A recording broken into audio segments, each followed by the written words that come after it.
এটা কোনো যুদ্ধ বিধ্বস্ত দেশের ভিডিও, যেখানে খাবারের অভাবে মানুষ দিনের পর দিন না খেয়েছিল আর চোখের সামনে খাবার দেখতেই তাতে হামলে পড়েছে।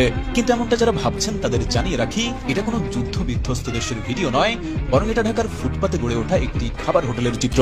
এই মানুষগুলোকে দেখে আপনার মায়া হতে পারে, মনে হতে পারে কতদিন এরা খায়নি। জানের গরিবের এই বুফেতে এখন এমন সব গরিব প্রাণীর দেখা মিলছে যারা মানুষ হয়েও কোনোদিন ভাত খায়নি, আর তাই তো ভাতের মার না ফেলতেই, ভাত ঠিকভাবে পরিবেশন না করতেই শুরু হচ্ছে ভাত নিয়ে কাড়াকাড়ি। ওদিকে তরকারির মাংস আলু সেদ্ধ না হতেই কড়াই থেকে তরকারির পানি নামানের ঝোল প্লেটে উঠিয়ে নিয়ে অপেক্ষা করে কখন ভাত হবে, আর এই ভুখানাঙ্গাগুলো জীবনে প্রথমবার একটু ভাত খাবে।